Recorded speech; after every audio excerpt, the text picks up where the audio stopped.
Amados amigos y hermanos en Cristo Jesús, es para mí un placer estar con ustedes en esta tarde, exponiendo un mensaje más de la palabra de Dios, no sin antes pedir la dirección de Dios para que el mensaje sea el Espíritu de Dios el que traiga palabra de revelación a nuestro espíritu y de esta manera poder hacer el trabajo como conviene. Así pues, en esta tarde, saludando a todos en el mundo entero, estoy desde aquí nuevamente en esta calle Butcher.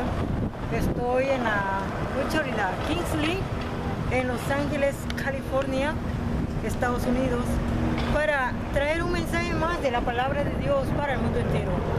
Así pues, en esta tarde, agradeciéndoles su atención, de que sabemos que Dios es fiel a su palabra y que Él traerá el cumplimiento de bendición para ustedes y para nosotros. Sabemos pues que la palabra de Dios no regresa vacía y Dios traerá el propósito por el cual Dios nos ha llamado a ministrar la palabra y poder dar el mensaje al mundo entero por parte de Dios. Así, amados amigos y hermanos en Cristo, estoy aquí para recordarles una vez más que si ustedes quieren escribirnos, escríbanos al P.O. Box 17486, Los Ángeles, California 90017. Soy el evangelista María Funes. Comenzamos pues a analizar un poco el tema de la palabra de Dios, y cuando vamos al libro de la palabra del Señor, en el libro de Mateo, encontramos algo glorioso y maravilloso que fue el nacimiento del Señor Jesucristo. Encontramos que en el año 4000 de la historia del mundo, el Señor vino a la vida. Y es por eso pues que nosotros vemos que termina el siglo, el milenio 4000, por decir así, y comienza la nueva era, que fuera o que es 2000 años que ya pasaron ahora, y que estamos en el año 2020.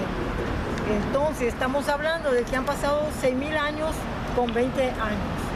Estamos iniciando 20 años del milenio 7. Y para este entonces, el Señor Jesucristo, sabemos que casi 2000 años, que Él, 2000 años 20, estamos ahora, Él nació en el 4000, entonces estamos hablando que 2020 años ya pasaron. Y recordando en la historia, recordando en la palabra, de que cuando Él nació, desde un principio, a los 2 añitos que Él tenía, fue perseguido, fue buscado para matarlo. Y Herodes, del imperio de Roma, se enfureció tanto porque aquellos hombres venían del oriente que miraron la señal en el firmamento de la estrella, de que los conducía hacia el nacimiento del Señor. Entonces no regresaron con Herodes, y aquellos dijeron que iban a regresar, pero el ángel de Dios les dijo que no regresaran para allá con él. Y se enfurece el hombre y manda a matar a todos los niños de 2 años para abajo. Y fue una gran matanza que hubo. Desde un principio, Satanás buscó destruir la vida del niño Jesús. Y después, con el tiempo, Dios lo cuidó. Desde ese momento, Dios hizo que José y María se lo llevaran al niño y fueron a parar a Egipto. Y luego dice la palabra de Dios: de Egipto llamé a mi hijo, dice el Padre. Y luego regresa José, porque ya Herodes ya no existía, ya estaba muerto. Dios había permitido que el hombre fuera muerto porque el pueblo tenía problemas con el sistema de Roma. Roma caudillaba mucho a la gente. Roma le cobraba mucho impuesto a la gente. Y Roma abusaba de la población.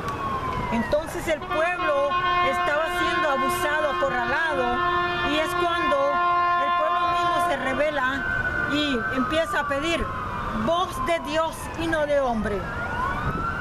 Y podemos estar mirando que en nuestros días debemos de decir voz de Dios y no de hombre.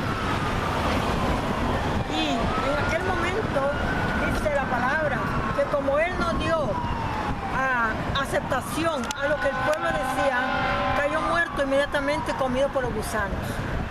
Eso lo encontramos en el libro de Mateo.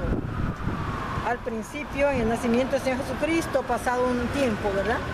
Y luego, cuando vamos a la otra historia, pero no antes, no quiero salir de este punto sin aclarar una cosa. Cuando el Señor Jesucristo crece, es adolescente, y Él se sienta con los sacerdotes de la época y empieza a hablarles palabras de sabiduría y de ciencia. Ellos se admiraron de la sabiduría de Él, y ellos empezaron a mirar. Este niño era muy inteligente. Pasó el tiempo, pasaron los años, corrió la historia. Cuando él llega a la edad de 30 años, Dios lo llama al ministerio de la palabra de Dios. Él fue hecho un niño en el vientre de María con un propósito. Dios lo trajo para ser el redentor del mundo, el salvador de la humanidad, el que venía a quitarle el dominio a Satanás de toda la gente que tenía destruida, de la esclavitud, del pecado.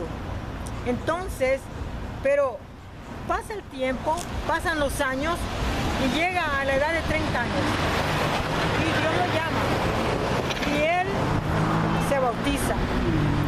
El apóstol, que diga Juan el Bautista, su primo, vamos a decir su primo, porque ya he dicho otras veces que en realidad el Señor Jesucristo ni es hijo de María ni es hijo de José, solamente tomó un lugar dentro de la tribu de Judá para nacer y para que nos ubiquemos en la historia y dar un detalle de dónde viene Él. Pero sabemos que viene del cielo y nada tiene que ver con ellos aquí en la tierra, porque ellos son del linaje de pecado, María y José. Como linaje de pecado venimos todos, pero no así el Señor Jesucristo. Entonces pasa el tiempo, se bautiza y fue profetizado la venida de Él. Aún en el libro de Moisés, en los 5 libros, encontramos que Moisés habla del Señor Jesucristo. Y es más, desde Génesis 3, del 1 en adelante, encontramos esa profecía dada, que iba a venir un niño nacido de mujer que le iba a aplastar la cabeza a la serpiente. Es por eso pues que todo nos lleva al mismo punto, todo nos lleva a la misma historia, todo nos lleva a la misma conclusión, de mirar que el Señor Jesucristo vino a nacer con propósito. Pero, como les digo, pasó el tiempo, llegó a los 30 años y Él se bautiza. Y Él empieza el ministerio de la palabra de Dios. Recordemos que el imperio de Roma está presente, tanto antes de nacer Él como después. Y pasan 3 años y medio de ministerio y el Señor va a la cruz. Lo lleva a la cruz el imperio de Roma. Roma y los sacerdotes judíos perseguían al Señor Jesucristo para, hágase para acá por favor, para destruir su vida de Él. Porque ellos no toleraban que el Señor Jesucristo hablaba la verdad, hablaba a los sacerdotes, hablaba la hipocresía que había en el sacerdocio, la hipocresía que había en el imperio de Roma. Por eso también mataron a Juan el Bautista en una celebración perversa de Salomé. Esta chica, hija de la prostituta esta, que era la esposa de Felipe, el hermano de Herodes, dice que ella convivía o habitaba con el rey. Era la mujer de uno de ellos y la amante del otro, el verdadero Herodes. Entonces, pero como Juan el Bautista les hablaba la verdad, ella no soportaba las palabras de Juan.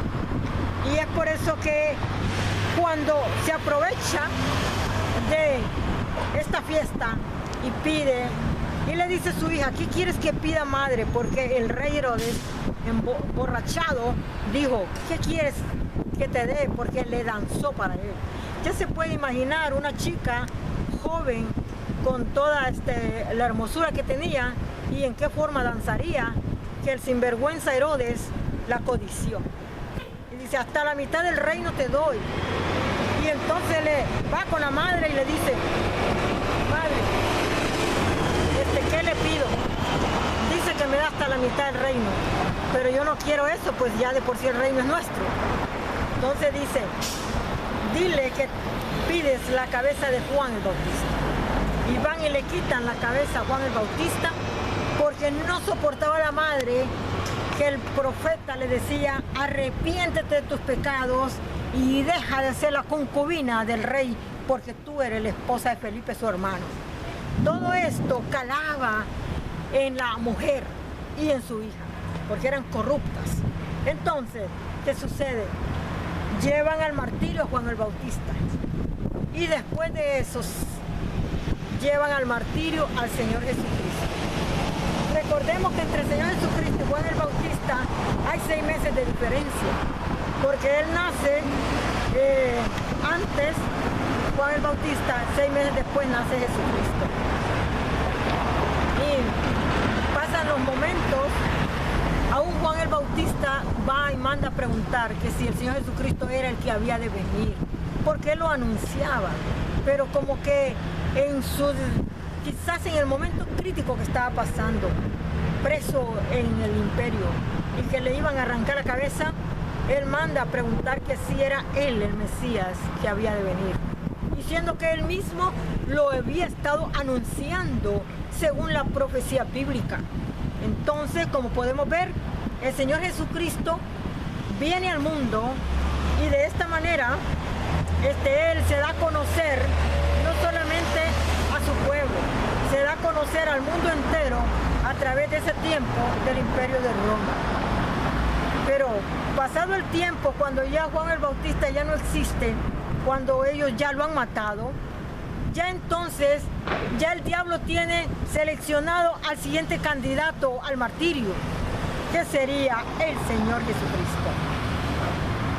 Dice la palabra de que cuando el Señor Jesucristo predicaba, hacía milagros, hacía maravillas, y esto no le gustaba a los sacerdotes de Israel, porque nunca se había visto que un sacerdote hiciera un milagro, nunca que hiciera algo por el pueblo. Todos eran rituales, rituales, rituales. Pero cuando el Señor viene como enviado del Padre para el pueblo de Israel y para el mundo, empieza a manifestarse la gloria de Dios. Empieza Dios a manifestarse en la vida del Señor Jesucristo. Entonces, ya era un candidato enemigo de los sacerdotes y del mismo imperio. Confabulados todos juntos, toman a Judas Iscariote como su aliado. El aliado vino de entre medio de los discípulos del Señor Jesucristo y no podía venir de otro lado. Entonces, este hombre tenía quizás celos del Señor Jesucristo, quizás porque él caminaba entre dos pensamientos. Él tenía la idea de que tenían que destruir a Roma quizás, y por eso él se juntaba más con Barrabás, uno que era un vago o quizás con ideas revolucionarias, y de repente andaba con el Señor. Estaba entre dos pensamientos fluctuando. No miraba al Salvador del mundo como lo que era, sino que ellos querían un guerrero. Ellos querían a alguien que se enfrentara a Roma. Es por eso pues que se le hace fácil a este Judas traicionar al Señor Jesucristo. Y lo traiciona de la manera más vil y miserable, por 30 monedas de plata. Va y se lo ofrece, lo vende a los sacerdotes de Israel. Y por ende al imperio de Roma, aliados los sacerdotes con el imperio. Porque los mismos emperadores, la casa de los Césares caminaba en parte con el Señor Jesucristo y lo escuchaba. Tanto que la esposa de Pilatos le dijo a Pilatos: mire, he tenido un sueño, por favor no te metas con ese hombre es de Dios. Por eso usted mira que En la historia dice, y en la Biblia, que Pilato se lavó las manos después de que entregó a Jesucristo y lo quiso entregar a la chusma de gente. Entonces, como usted puede mirar, se mira la traición, el odio. El odio a través de lo que se dice de la historia del Salvador del mundo. El odio que Satanás tiene hacia la humanidad. El odio que Satanás está manipulando a las naciones del mundo desde el día que engañó a la primera pareja humana.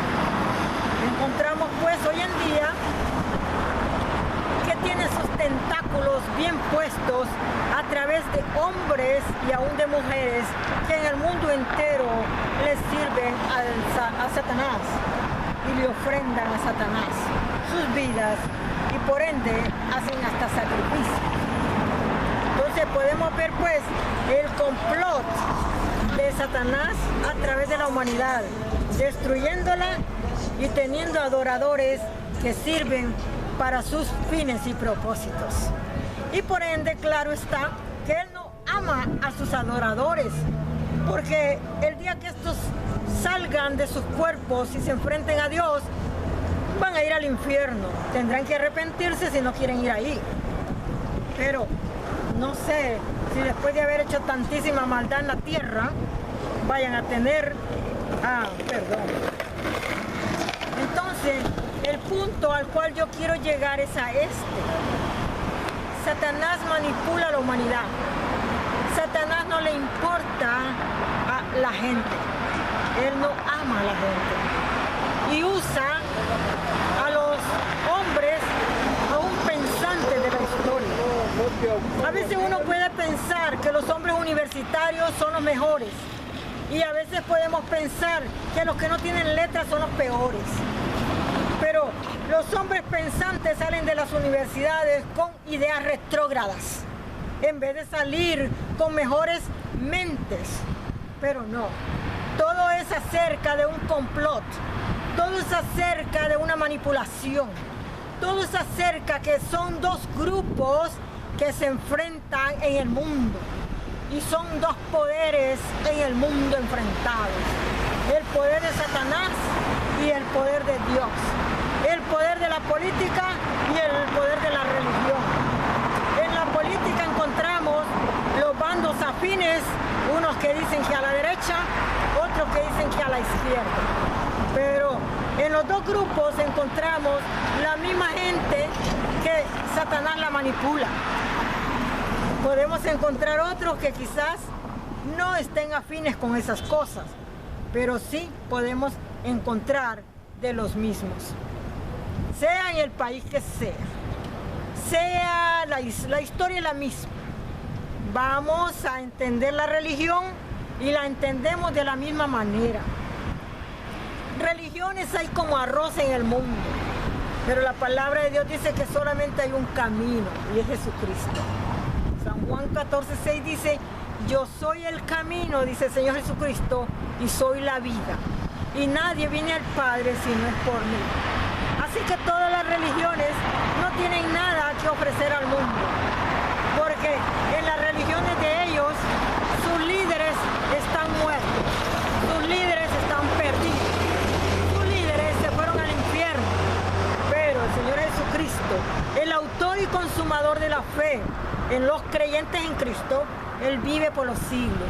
Se levantó al tercer día de entre los muertos y vive por la eternidad, porque Él es Dios hombre, porque Él pudo venirnos a salvar. Entonces, el punto principal es que si al Señor Jesucristo le hicieron daño, cuando a Él lo llevaron a la cruz, no hubo justicia para Él.